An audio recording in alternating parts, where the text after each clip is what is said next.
Hey, look I have performance anxiety, but I'm going to attempt to read you the first chapter of Jamaica Blue Magic. That's the first chapter of Jamaica Blue Magic. It will take a very long time, which is why I'm going to do it one page at a time. Chapter 1. It was early evening when they arrived home from the hunt.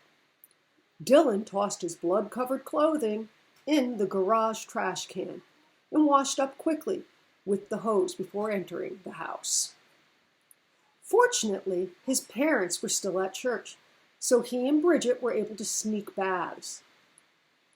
Dylan kept his gear in the chest on the back of the truck, but helped Bridget carry hers into her closet. Still troubled, the 18-year-old refused to discuss their encounter in the ghost town, La Hunt, and set to studying despite Bridget's concerned prodding. It was just a hunt, and it was going to be their last. He didn't want his sister to worry. Their parents arrived shortly, and Bridget spun a yarn about camping with some of her schoolmates. Their mother looks convinced, but the dad didn't.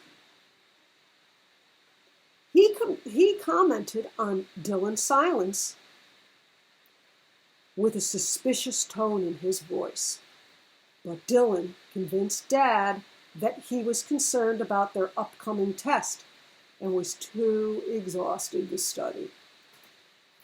Dylan's a bit of a bum, especially when it comes to school and learning. He has to work really hard.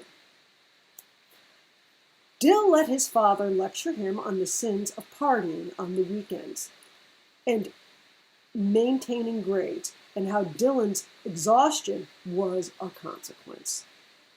Dylan reluctantly agreed with everything Dad said and went with deliberately sulky face off to study.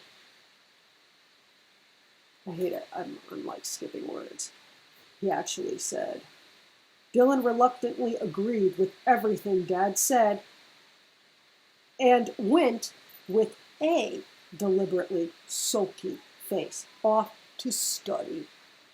Sucks to be Dylan. Dylan's lies turned out to have been true in one respect. He ended up nodding off at his desk. The phone rang and drew his mind out of dark dreams of La Hunt's cement underground tunnels and back to the safety of his room. Dylan cracked open an eye. His cheek lay on his math textbook, pencil in hand, with a notebook hanging precariously over the edge of his desk.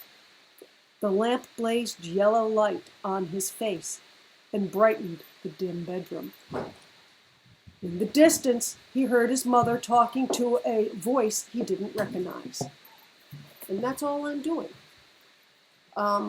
Thank you. And I hope you enjoyed the little bit. I have to deal with dog business now. Right, Kenzaki? Come on. Up, so everyone can see you. Yep. Good girl. No? She's a sponge. Anyway, because Kenzaki's here, I've got to babysit. Anyways, thank you. Bye-bye.